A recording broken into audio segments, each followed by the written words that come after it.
Hey y'all, and welcome to Our Green Acres. I'm Teresa. Thanks so much for coming over to our channel today.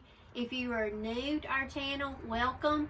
If you are a regular viewer, I just want to tell y'all how much I appreciate all your support and for keep coming back and for subscribing. And if you have not subscribed to our channel yet, we'd love for you to.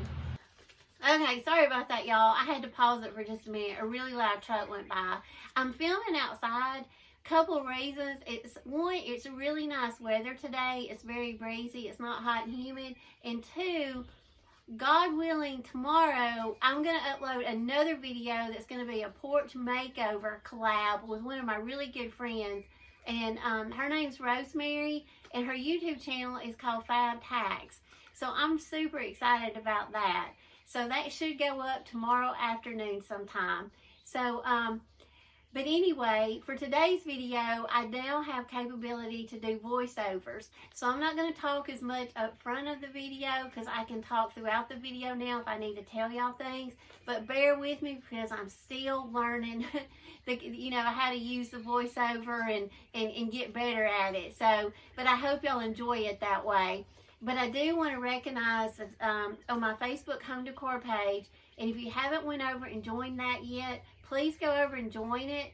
I'll have the name of it at the end of the video. Also, go over and follow me on Instagram.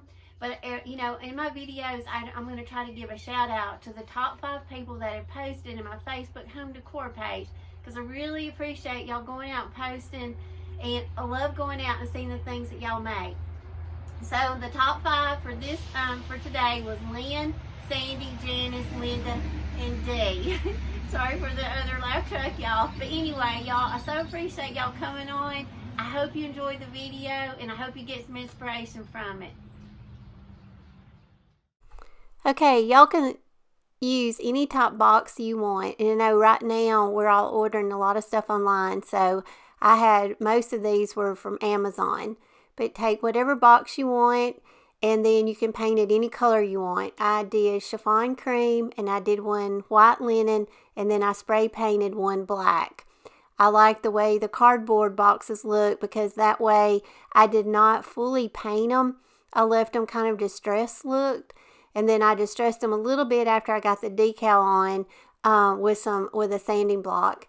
And here I'm just putting some scrapbook paper on the bottom, and I found it was easier to put it in before you glue down your sides. So just glue your sides down real good where they're attached, and it gives your box more structure.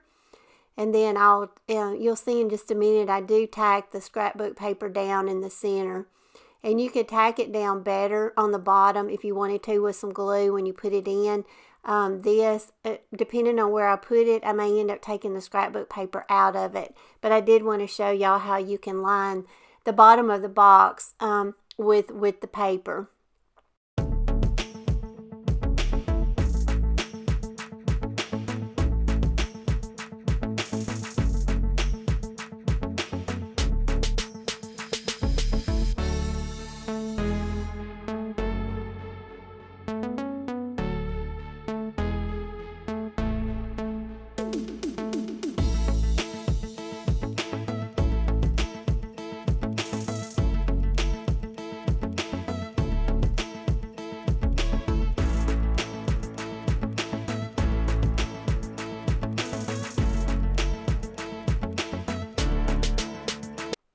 Okay, now is the fun part. I went to Graphics Fairy online. They have a ton of free printables. So I just went out there and searched on vintage shabby chic ads, and so many options came up. So I just selected the ones that I liked, and then I printed the ones that I wanted to put on my boxes, and now I'm just cutting them down to size.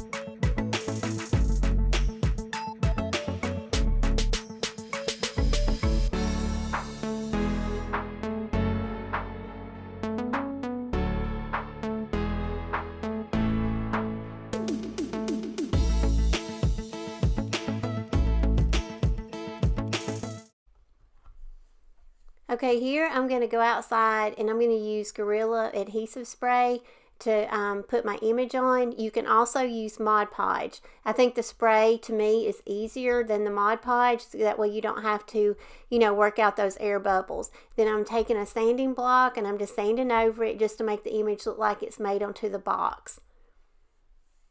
Now this box had a little writing on it, so I spray painted it. So I could get full coverage on the outside. So I'm just using the Walmart spray paint. And then in a minute you will see that I do the black chalk paint on the inside of it. That way as I paint it, I don't fully paint it and it already looks distressed. So I won't have to sand the inside. I'll just lightly paint it with the chalk paint inside and then get the distressing I need. And I will distress the outside of the box since it's so shiny. And you will see that in a minute where I go over it with a sanding block.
Okay, here we're going to make a flower rosette, and I got the inspiration to make these off of a YouTube channel, and I went back and I cannot remember the channel that I saw this on.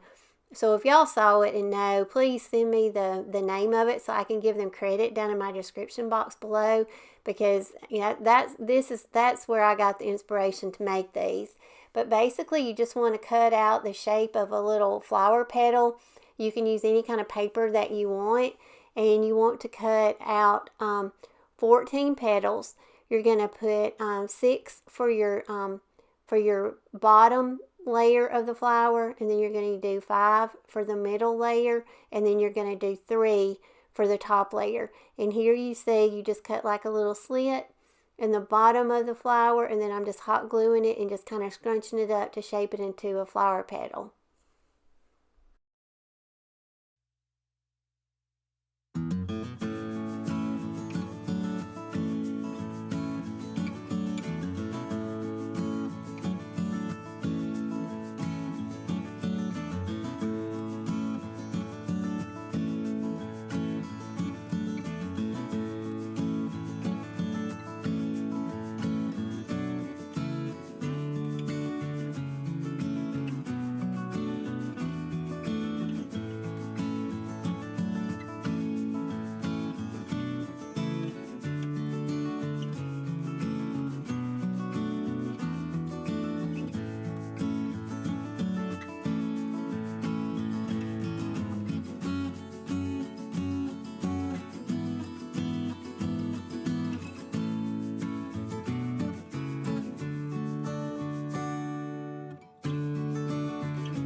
Okay, here's a really easy technique if you want to age your paper. Just take coffee grinds from your leftover coffee, just pour them over your paper, and just rub them on and get the distressed look that you desire, and let it dry completely. And it's as simple as that.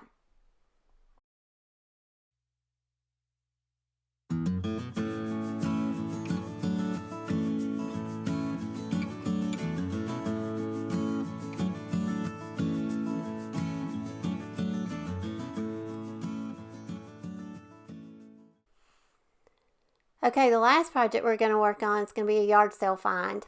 I got this little vintage recipe box back in the spring, early spring, at a yard sale. It was a church rummage sale, and I don't know if y'all watched my video on that and saw the haul of all the things that I got, but this little recipe box was in it. And I'll have a link to that video below if you want to see it. But basically, I tried to take the little emblem off the front, and it was glued on really good, and I didn't want to hurt the box. So I didn't, I just left it on there. I painted over it, and you'll see that I kind of will go over and kind of distress it.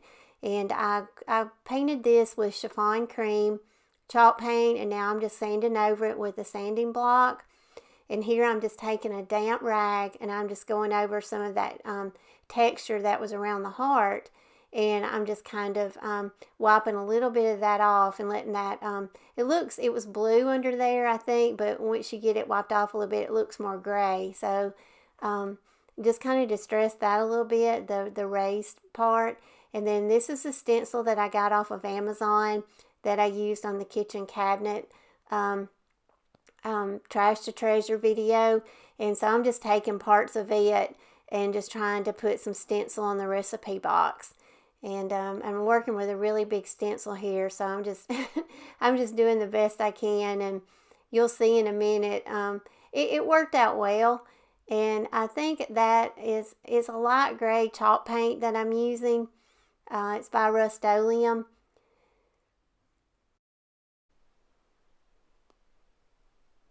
So once I got the stencil on, I went into another vintage recipe box I have. We were lucky enough, we got to inherit both of Ben's grandmother's handwritten recipes. And in this recipe box, she had torn out a lot of things out of magazines and newspapers type recipes. So anyway, I took one of those, and I'm going to just make just like a little embellishment for the box.